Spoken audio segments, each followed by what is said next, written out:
Yeah, I mean, Jayden Maiava needs no introduction because, obviously he stepped in for Miller Moss last season, basically ran Miller Moss out of town, if we're being honest. That's exactly what he did. Yeah. He ran Miller Moss to Louisville, and of course, Maiava takes over against Nebraska, gets a pretty close win against them, beats UCLA in Pasadena, and then struggles against Texas A&M in the bowl game, but still finds a way to win. So, yeah, there was that, and Wins a win. A win's a win. yeah, wins a win. And again, I mean, it was an interesting year for Maiava because I think like when he came over from UNLV, a lot of people, and rightfully thought that he was just automatically going to be behind Miller Moss to start. And then we get these news that like Miller Moss and Maiava are pretty close in terms of skill, in camp, right? And I don't think it's pretty obvious when I say this, but Maiava is the physically much better QB than Miller Moss. 100%. Way better. I mean, just in every way. And of course, the one loss that Maiava suffered was against Notre Dame. And I mean, they were very close to winning that game too. Obviously, yeah. 2 pick sixes, but they very much could have won that game. Yeah, I think USC in a lot of ways kind of exposed Notre Dame, like in that game. I mean, Jeremiah Love. That's one way to put it. That's one way. I like your positive outlook on that game. Yeah. I mean, look, like Jeremiah Love gets hurt in that game, maybe stuff changes, but it kind of showed the one dimensionality a little bit of Notre Dame in that game. Yeah, they could really only run the ball. Yeah, and I mean, their defense carried them in that game and still gave up 35 points. So yeah, and I mean, I was still through for 360 yards and 3 touchdowns. Yeah, and Quentin Joyner, phenomenal game. Mekhi Lemon had an incredible game. He had 133 yards. Jacoby Lane, those 3 touchdowns. Yeah, I think that made a lot of, even though USC lost, I think that game, and you could maybe even say the same about the game after that, the Texas A&M game. Yeah. Just it made USC fans excited for what's to come. Even though it's a loss against Notre Dame, it's a game where you kind of poke the measuring stick and you're like, wow, okay, maybe Mekhi Lemon is a legit receiver. And I think we knew that when he broke out earlier in the year, but I think seeing that against an elite defense in Notre Dame, which obviously is suffering a lot of losses coming into this year, still going to be a solid defense, but they're losing some key guys like Xavier Watts and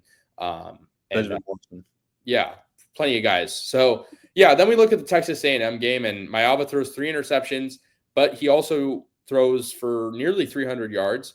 4 touchdowns. USC wins the game in electric fashion, outscoring A&M 21-7 in the fourth. So I want to ask you, Terrence, what was your sort of evaluation of Maiava after last season? It's a limited sample size, just a few games. And how does that sort of, I guess, prime you for next season, just knowing like what he's capable of? Yeah, I mean, look, Jayden Maiava is a budget Caleb Williams. That's not to say that he's a bad player or anything like that. I think he's great. His potential is sky high because of, you mentioned, the physical traits that he has. The problem what he has is the decision-making sometimes. Caleb Williams, I think back to one play in particular against UCLA. It was one of those, he took a sack for like 10, 15 yards, way too much. And it was one of those plays where Caleb Williams would have found a way out of that. He would have thrown the ball, whatever. And it's more just Maiava's thinking he could get out of this that really kind of doomed him in that scenario. But that being said, like I've mentioned, the physical tools are really there. The connection with the receivers, I think, is going to grow even further. I mean, it's obviously not a lot of time to really adjust going from your first start is Nebraska. You have 4 games really where you're playing with actually the first team guys. I think that when we see a full off season of him under Lincoln Riley, full off season with Jacoby Lane, Mekhi Lemon, I think we see him really evolve and become top 10 quarterback in the country. Is that ridiculous to say? I don't think so. Like I mean, yeah. Let us know your thoughts in the comments if that's ridiculous. Say Jayden Maiava possibly top 10 quarterback in the country, because I think just purely based off potential, I think 100% he could. Yeah, I think so too. I think the issue with that statement is just we haven't seen enough yet. Yeah. I think as like a future take, like for sure though, like I mean, there's a lot of question marks in the country right now. Dante Moore out of Oregon, we don't know what he's going to be like. He could be very good. He could be very not good. Like Nico Iamalieva at UCLA, same story. Like, there's a lot of guys who have question marks because although they have talent around them, like Dante Moore does at Oregon, you don't know how they're going to be able to adapt to the new system. And Oregon has done a good job, to their credit, of bringing in transfer quarterbacks and developing them. We've seen that with Nix. We've seen that with Gabriel. But Dante Moore really didn't look that good at UCLA. He had a 1-to-1 touchdown interception ratio, I believe. Maybe he had more. I think he maybe had more interceptions. I think it was narrowly more touchdowns because I was looking at it the other day. Yeah, the point is he was throwing a lot of picks, and I know it's UCLA, like horrible offense in 2023. But again, you just don't know. Like, there's a lot of things we don't know, especially in the Big Ten. Like Drew Aller, of course, last year and throughout his whole career at Penn State has really proven himself to be a good quarterback. And of course, coming back to college one more year is going to help him improve. But of course, looking at the Big Ten, like, is Dylan Raiola going to have a sophomore slump? Like, there's a lot of guys. And so I think that's definitely a good point to say. And Bryce Underwood too. Like, just, you don't know how good he's going to be. Julian Sayin, you don't know how good he's going to be. The one thing we do know is Maiava is a good quarterback. Do we know if he's elite? Not necessarily yet. Yeah. But totally could be. Totally could be. Yeah. Lincoln Riley, it's time and time again proves to be one of the best quarterback coaches in the country. So if a full off season with him, you have plenty of time to learn, adapt. And if he's not up to standard, guess what? There's another guy behind him, Houston Longstreet. Yeah. I mean, my question to you, I know Lincoln Riley came out, a little bit ago and said, Maiava's our guy. Like, he's our number one. Yeah. Does that, like, sort of not concern you, but does that sort of, like, make you think, like, why aren't they even considering Hassan? Like, no, that doesn't concern me. It's more just you're not going to consider the true freshman who's been on campus for 5 months now, compared to the guy who's been in the system for over a year now, who's played in actual Big Ten games, who's played and almost beaten two good teams. Obviously beat Texas A&M, but almost beat the national champion runner-up in Notre Dame. I think there's no way, especially at the start, that Maiava isn't the starter. Because Miller Moss, we both talked about it already. He was the reason he had the job, not that he isn't a talented quarterback. The reason that he had the job is because the fans wanted him to, because he was fantastic in the Holiday Bowl. If you watch that game, you would know it's the worst 6-touchdown game of all time. It was good. It's 6 touchdowns. He was very solid, though. He wasn't elite. Miller Moss had the job because everyone learned the story of this guy who grew up a huge USC fan and is now the starting quarterback. And that's awesome. But he proved he's not mobile, which we knew he wasn't. He's not mobile, didn't make great decisions, and when USC needed him most, he disappeared. So he got benched. Are you sure, though? Because, Lincoln Riley, doesn't care about the fan. You know what I mean? Like, Lincoln Riley doesn't care what the fans think. Right. Yeah, no, I still think that it's just Maiava. I think he's pretty clearly the starter. No, I do too. I'm just saying, comparing it to last year, I don't think we should be surprised that there's not really a major competition. I mean, compared to last year, Maiava had a year under his belt, is the thing, in college, and was really good at UNLV. Yeah. So I think comparing him to a college freshman. Yeah, no, I agree too, but I think it's not completely unheard of to have a guy like Longstreet beat out Maiava. I tend to agree. I think Maiava should be the number one. I just think creating a little bit more competition in spring camp might not be the worst thing. And I think Sorry.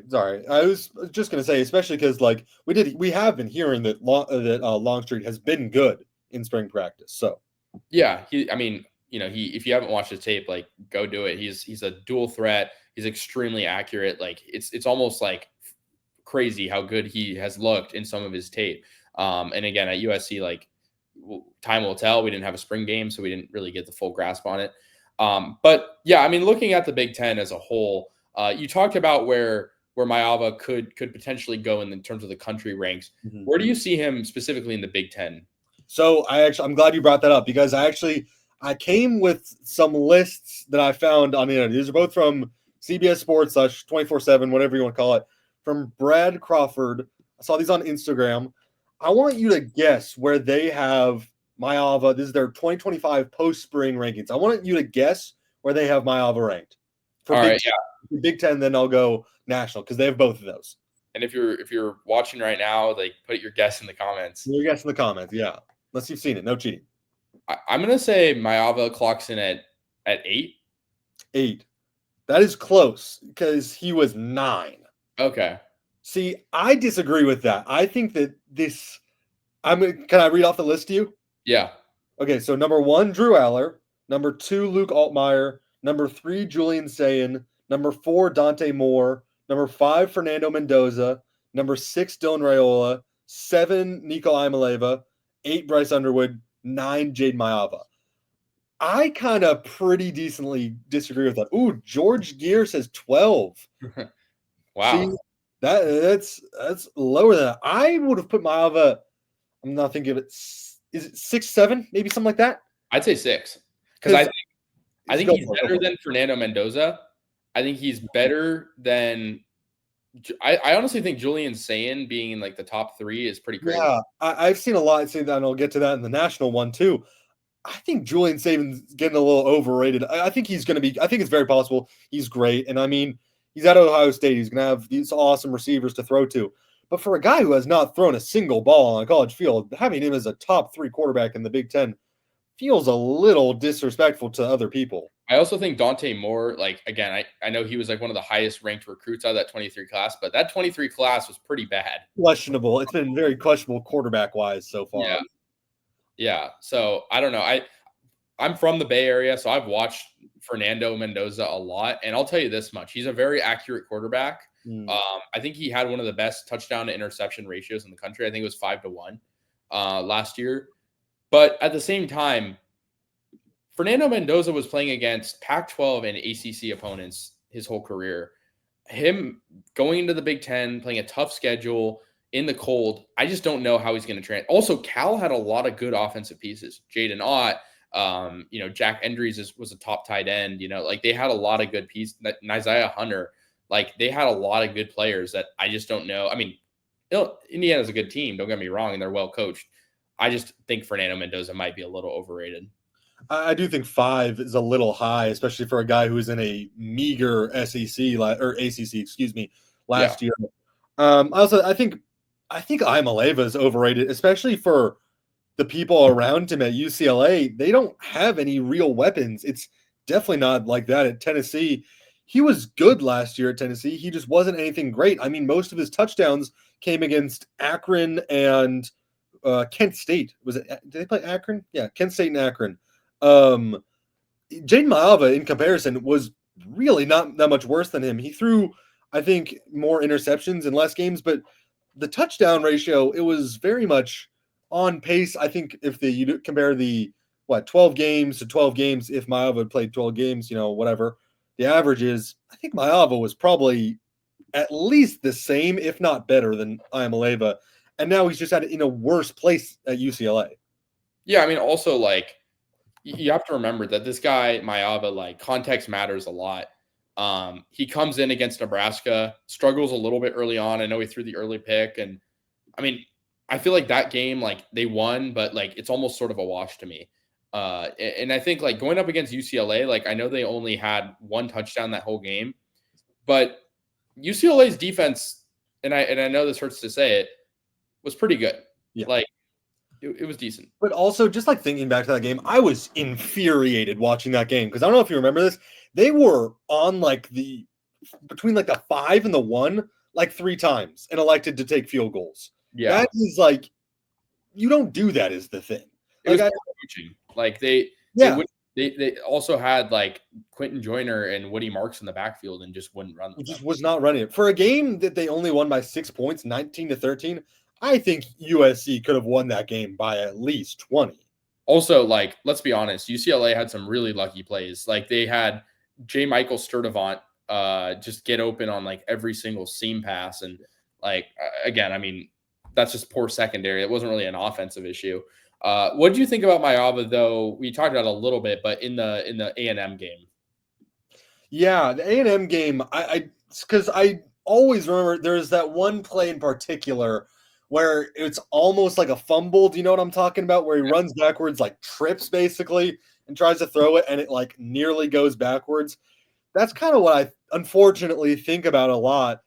At the same time, I mean, he was pretty solid. It shows off I think it showed off both his highs and his lows because it showed that he still has a ways to go decision making wise and just overall handling the ball. At the same time, it showed what he can do with the ball in his hands, his escape ability, when he can actually rip the ball, when he can get it to those receivers. So yeah, what did you think? Yeah, I think in the same way that like people got excited when Miller Moss had like the great Louisville game in the Holiday Bowl. I think like you could be really excited in this one about how Maiava was able to connect with Makai Lemon and Jacoby Lane. Like Jacoby Lane, we've talked about this on this show multiple times. Kind of like the one sort of, I guess, critique you could have of Jacoby Lane is he just doesn't stretch the field as much as some of the other receivers. But in that game, I mean, he had 127 yards on the, in the air and 3 touchdowns, right? So clearly he was doing a lot more than just, catching the ball in the red zone. And so I think that got me sort of excited about what Maiava could do with Jacoby Lane. You also look at Makai Lemon. He had 99 yards. And again, I mean, the only other receiver that actually caught a pass in that game was Kyle Ford, and he's not even with USC anymore. So that really shows that USC could very well go to this, more focused approach of throwing to, Makai Lemon and Lane a lot more than, a guy like Strawn or Corey Sims or Xavier Jordan, which I think a lot of USC fans want to see because they know that while there is a lot of receiving talent on this team, you only have realistically at this point in time, there are 2 guys that are going to make the NFL and the rest are question marks, right? So, and that's how it was last year. Like, I know Zachariah Branch was coming off a very good freshman campaign and, Kyron Hudson was due for a breakout year and, you bring back Kyle Ford. But this year, you specifically have 2 potentially NFL caliber receivers, very likely. And so I think that game made me excited about how Maiava could connect with them. And I know he did throw 3 interceptions, but look, he won the football game. If Miller Moss had played that game, he probably would have also thrown 3 interceptions and lost. That's just the way it was. So look, literally, when they got down to that, whatever it was, the 5, 6, whatever it was, and Lincoln Riley, they weren't calling timeouts. I just kept saying to myself, oh my God, this is happening again. They're getting down to the red zone. They're not going to call a timeout. They're going to waste the clock. They're going to call some bad plays, and we're going to lose this game. I just knew it was going to happen, and then didn't. And Jayden Maiava, they made a great play. Kyle Ford, slant across the middle, wins the game. Pretty perfect end to his career as a Trojan. It was, look, the potential, I think, just kind of going back to the receivers that you were talking about, Lemon, Lane, their connection with Maiava. This is the first time we're seeing since when I was a freshman, 2022, with Caleb Williams, Jordan Addison. This is the first time we're seeing since then, I think, alphas at the receiver position. And that's not to discredit the Taj Washingtons, the Brendan Rices. I think, and you can disagree with me or whatever, I mean, I think Makai Lemon and Jacoby Lane are miles better than those 2. They're both great players. I think both Lemon and Lane will have much longer careers on Sundays than Rice and Washington will. Well, they're also like younger too. Like they've done a lot more in a shorter period of time than I think. I mean, again, Taj Washington, Brendan Rice, like both of them transferred in, right? Like they both had their share of things. But at the end of the day, Caleb Williams going from Jordan Addison to those 2 was a huge downgrade.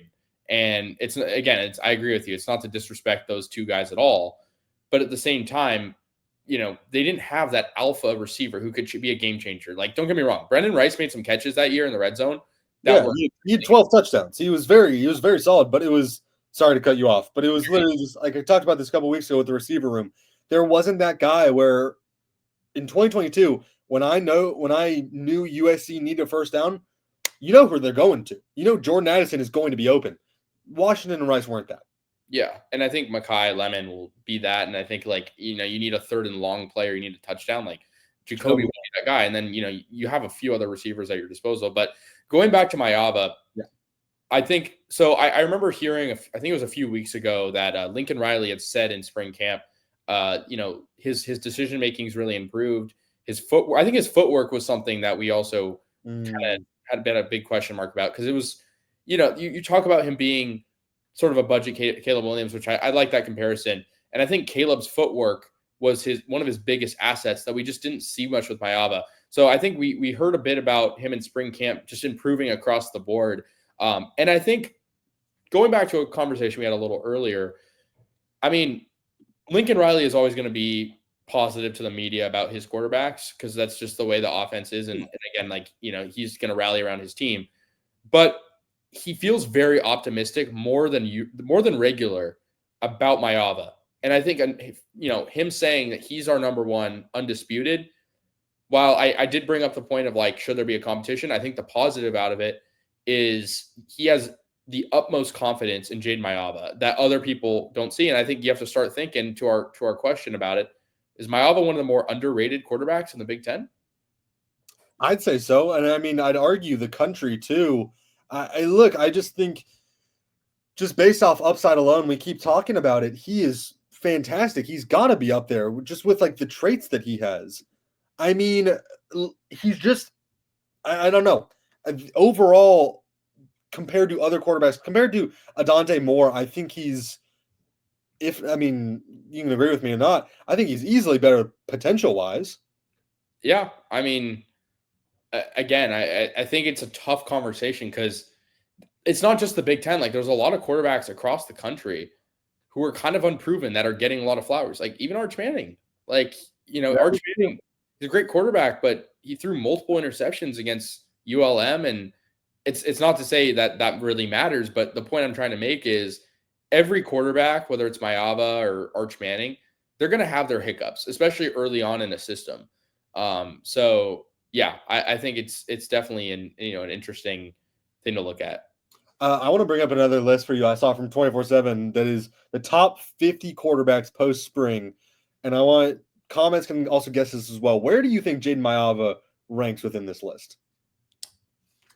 Get your guesses in, everyone. I'm gonna guess. I'm gonna go dead center, just because he is underrated. I'm gonna go 26. 26. Not a bad guess. 38. Wow. That is wow.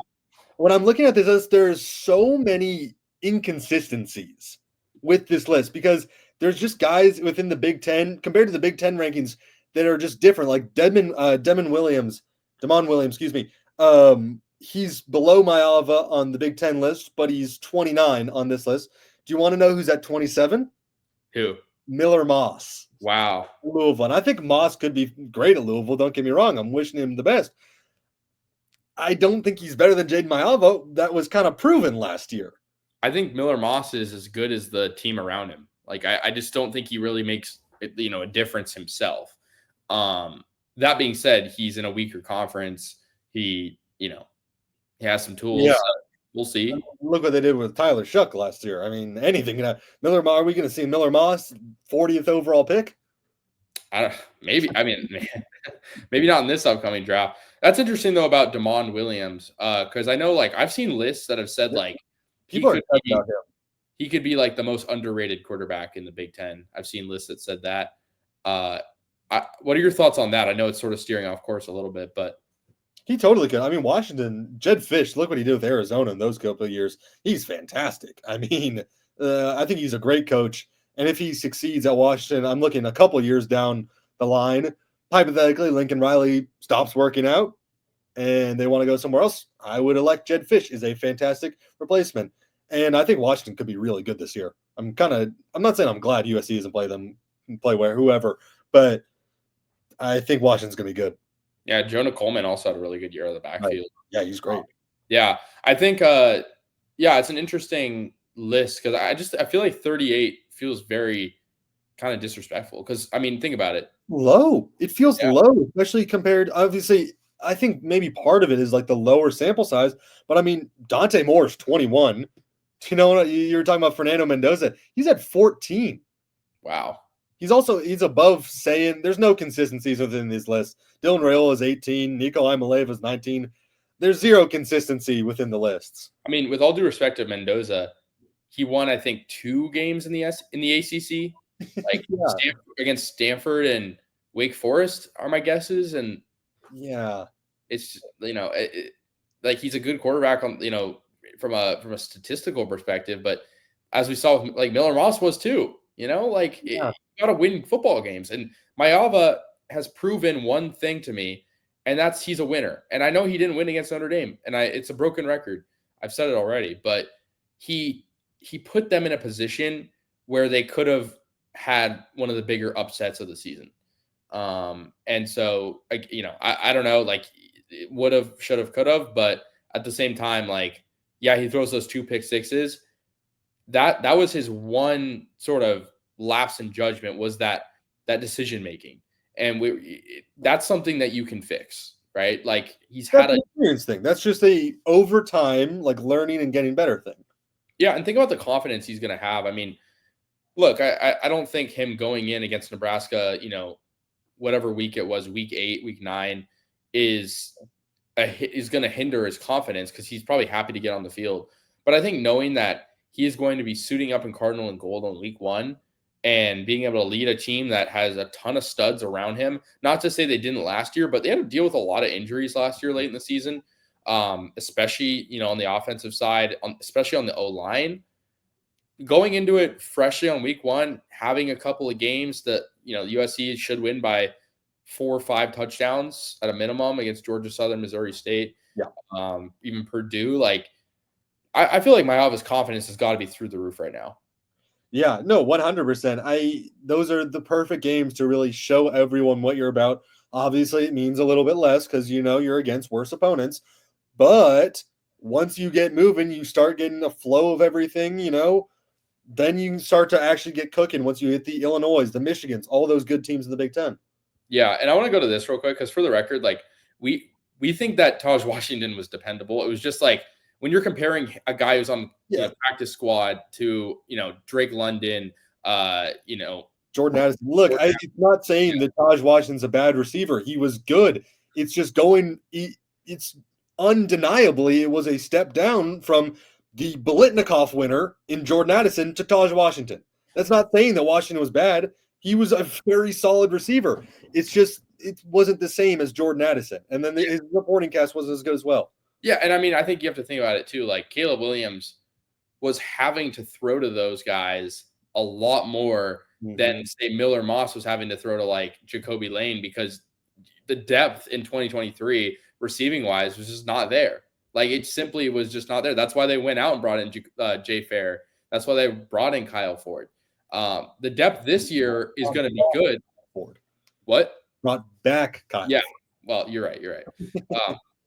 I think the thing that makes 2025 unique is the receiving depth is immense, but also it doesn't necessarily need to be relied upon, especially considering how good the run game could be.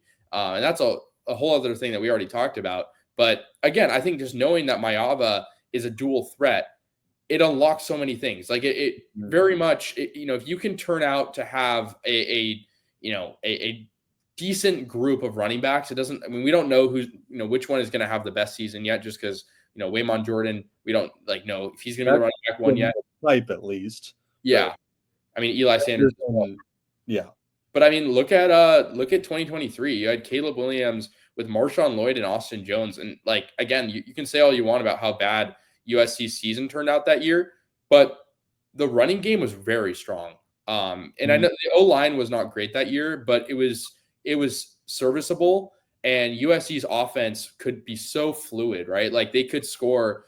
Obviously the defense was the issue, but they, compared to 2024, they could score by any means necessary. There was no excuse for USC not scoring, because they had a dual threat quarterback in Caleb Williams, 2 very solid, NFL caliber running backs, and then thin receiver depth, but still serviceable receivers in Brendan Rice and Taj Washington.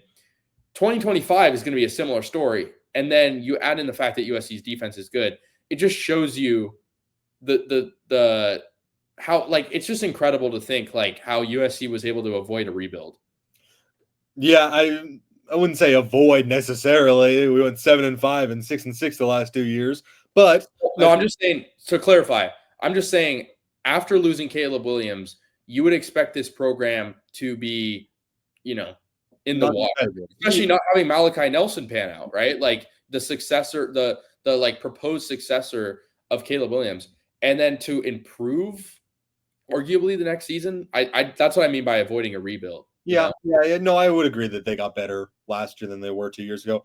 I just think, just back to Maiava, having a dual threat quarterback compared to Miller Moss. Obviously, Miller Moss, what did he play? 7, 8 games? How many was it? 7? 7, I think. 7, was that right? Yeah, I think that's right.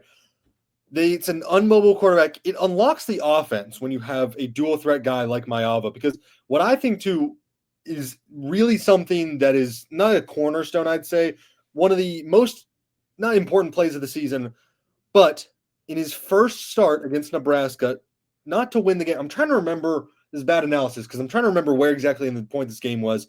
It's fourth quarter. It's an option play on 4th and short where Maiava flips it out to Woody Marks. You can't run that with Miller Moss. Obviously, against Wisconsin, I think he had a nice little run into the end zone. You're not running an option play. He was in concussion protocol. Yeah. You're not running an option play, though, with Miller Moss with the game on the line. You are with Jayden Maiava because he's bigger, he's stronger, he's faster, and he can do more. You can flip it out to a Woody Marks. This year, you can flip it out to a Wayman Jordan. You can flip it out to a Brian Jackson. That is what unlocks it. Once you unlock the run game more, now they're afraid of the quarterback's legs. Guys like Mekhi Lemon, Jacoby Lane, they're going to get open downfield more. Yeah, it's all about extending the play. Like anyone who watches football knows that, if you can leave the pocket, create space, and also work with the offensive line to give you time, that you can do things like that. And let's be honest, Miller Moss was good in the pocket occasionally, but a lot of times he would hold on to the ball far too long and without moving. It was like he wouldn't move laterally, and he would just hold on to the ball and get sacked. He couldn't move laterally.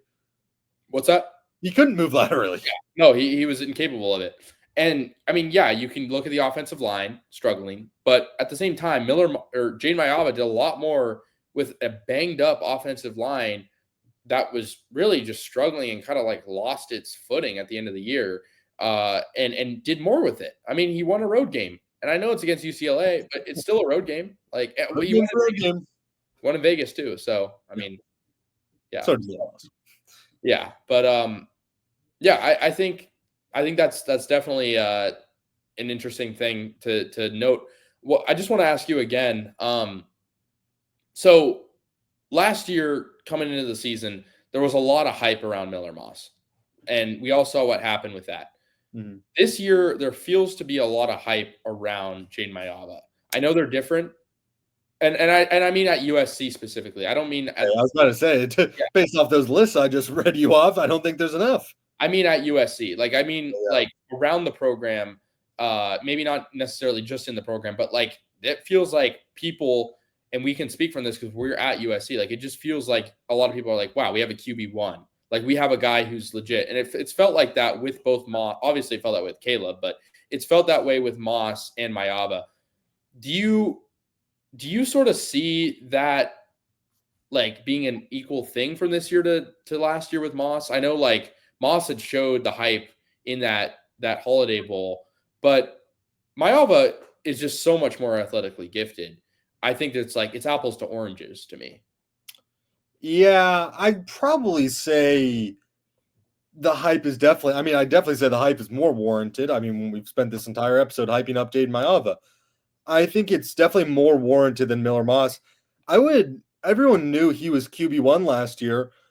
I think it was just more because people knew him more around campus than anything. He knew more regular people. We have friends who were friends with him. I think Maiava, people think of his QB1 as football, not because of his story. I also would argue there's less questioning of Jayden Maiava as QB1 than there was Miller Moss. Because, both of us came out of the spring game. We were watching that game. We were at the press conference afterward. We both were thinking Jayden Maiava looks really good.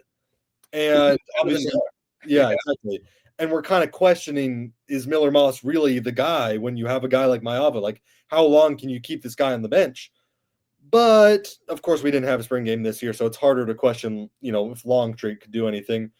I just think there's less questioning of the talent behind Maiava. I'll say that. Yeah, I mean, the interesting thing that I took away from it, and I'm sure you'll agree, is last year Lincoln Riley was raving a lot about Miller Moss. And like you can say all you want about like the spring game, or not the spring game, the Holiday Bowl, or the hype around Miller just like in that game heading into the offseason.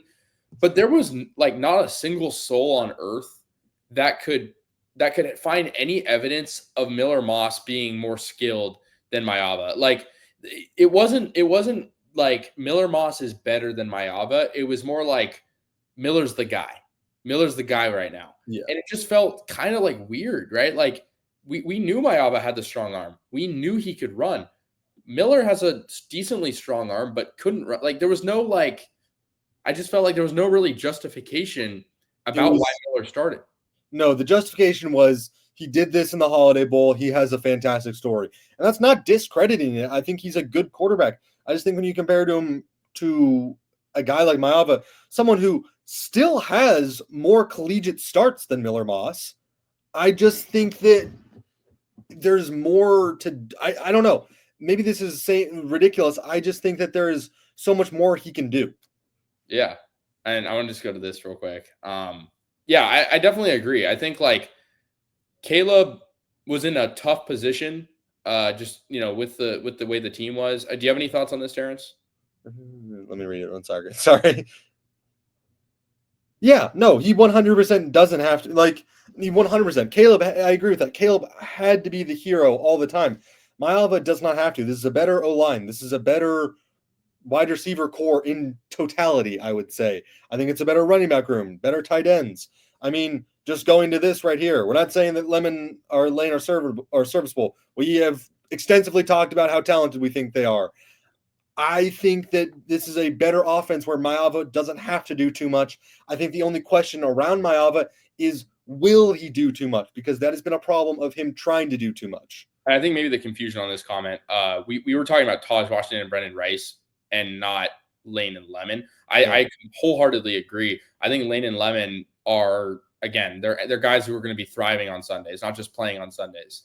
I mean, we talked about last week. We saw mocks with Jacoby Lane as high as 12 to the Cowboys, and both agree. He just has to be a little bit more consistent. That's all. Yeah, and I think to our point around the receivers, I mean, there are quarterbacks that will be as good as the team around them and as good as their wide receiver one, if we're being honest. Miller Moss is that type of quarterback. I'm just going to be honest. To his credit, he was really only as good as Jacoby Lane making an incredible touchdown grab, or Mekhi Lemon coming out of nowhere and making a catch and running yak yards, 40 yak yards or whatever. Like there was no circumstance where if those were, even at the Michigan game, like one of Miller Moss's better performances, he did not show me anything in that game that like, you know what, I can go and win that football game. I can go and make the play. It was a lot of just the receivers putting in the work. Like Jay Fair getting wide open for a touchdown. Jacoby Lane, creating an awesome, bit of space to go up and grab a touchdown. Goes on, right? And then you can talk about the running back rooms as well, but we know USC didn't depend on them the way they maybe wanted or maybe should have in retrospect. So yeah, I think the point we're trying to make is Maiava is not a guy who is as good as his receivers. He's much more than that. He transcends the talent of his receivers. I think that, you never want to, hope for any injuries or anything, but, looking at the depth. Where is this going? Well, I'm just saying, like, never want to like jinx it is what I'm saying. Okay. Like in the receiver room, like you're never really going to have wounds throughout the year. No matter what happens with USC's receiving room, I think Maiava could transcend that. I'm just saying, like, if you lose some depth, I mean, again, part of your depth this year is freshmen in Corey Sims and Xavier Jordan. You have Strawn, you have Zacharias Williams, but the depth is not necessarily a plenty from a veteran standpoint. I'm saying if a guy like Strawn goes down, or if a guy like Lemon is out for a couple of weeks, because we saw him get hurt last year, I think having a guy like Maiava who's just versatile is going to help. That's what I mean by that. Yeah. Okay. No, I understand. Yeah. Well, kind of wrapping up a little bit here. If anyone has any additional points or questions, make sure to drop those right now if you can, And Terrence, do you have any sort of thoughts you wanted or questions talking points you wanted to bring up? Yeah, I think just last thing we'll end with just with Maiava, unless there's questions, of course. Let's give me ceiling of the stat lines of Jayden Maiava. Ceiling of the stat lines. Okay. Do you get what I mean? Well, you give yours first. So I think like ceiling, like passing yards. I'll say passing yards, rushing yards. It's impossible in college, obviously for quarterbacks, and like touchdowns. I would say 3,500 passing yards. Maybe I'll just project it actually of what I think he'll get. 3,500 passing yards, 25 touchdowns. Does that sound ridiculous to say? No. What about rushing? Rushing touchdowns, rushing yards. Well, that's hard. See, that's hard is the thing with college because they count sack. Oh yeah, sack stuff. So I don't really. It's hard to guess that. What about net yards? Like just net yards. Over under 3,700 maybe. Okay. Yeah. I don't know. See. Yeah. No. I mean, I don't know if I guess I'd agree with that. It's just again like I was trying to do some math in my head. It's hard to map it out with the limited sample size. Yeah. Right. We got a Hassan Longstreet. Yeah. I can't say I've seen a lot of those around. Yeah, I mean, who knows? I mean, you never. We'll see in first couple weeks how he is. I think I'll say this to you people who maybe want Longstreet to play. People who want Longstreet to play. If Longstreet plays, it probably means USC is having a bad season. So, gonna be blunt. I mean, again, that's up to Lincoln Riley, but at the end of the day, unless he truly beats out Maiava in camp, which I just don't see happening. I mean, we saw last year, like Miller Moss get shaken up a little bit. Like injuries do happen. Yeah. Of course, like it's hard to, especially for a guy like Maiava who hasn't started a full season in 2 years, to go out and play a full season. So we'll see if they run a scheme that has Hassan Longstreet come in. But by and large, we're going to be seeing number 14 slinging the balls on Saturdays, and I think it's going to be a really interesting year and a fun year for Maiava because he'll get to play a full year at SoCal and have the chance to kind of showcase maybe the weaker parts of his game and make those stronger in a full season.